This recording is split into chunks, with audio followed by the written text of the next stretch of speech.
Friends, Sheetal live चॅनलमध्ये तुमच्या सगळ्यांचं मनापासून मी स्वागत करते। मी तुमच्यासाठी आज परत एक नवीन व्हिडिओ घेऊन आलेली आहे। तर पहिले तर आपण चपात्या पटकन करून घेणार आहोत, मग रेसिपीला सुरुवात करणार आहोत।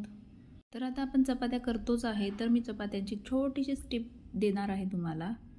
जर चपात्यांचं पीठ गरम पाण्याने भिजलं ना तर इतक्या मऊ आणि मस्त चपात्या येतात। आणि थोडंसं आपल्याला तेल टाकायचं आहे। जर तुम्ही मीठ टाकत असला तर थोडंसं चिमटीभर मीठ टाकायचं आहे। आणि त्यानंतर आपण गरम पाण्याने कणिक मळून घेणार आहोत। तर बघू शकता तुम्ही की इतक्या सॉफ्ट आणि नरम मस्त चपात्या येतात। तर अशा प्रकारे आपण सगळ्या चपात्या करून घेणार आहोत।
तर इकडे आता आपल्या सगळ्या चपात्या झालेल्या आहे आणि आपण आज कोल्हापुरी अख्खा मसूर बनवणार आहोत।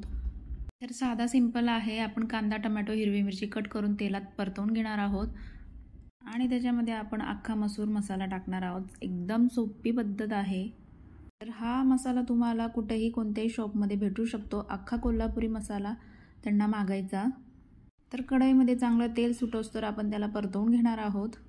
इकडे मी पहिलेच मसूर शिजवून ठेवलेले होते, ते मसूर आपण त्याच्यामध्ये मिक्स करायचे आहे आणि सगळे मिक्स केल्यानंतर आपल्याला थोडंसं चवीनुसार मीठ टाकायचं आहे। तर अशा प्रकारे आपला अख्खा मसूर तयार होतो।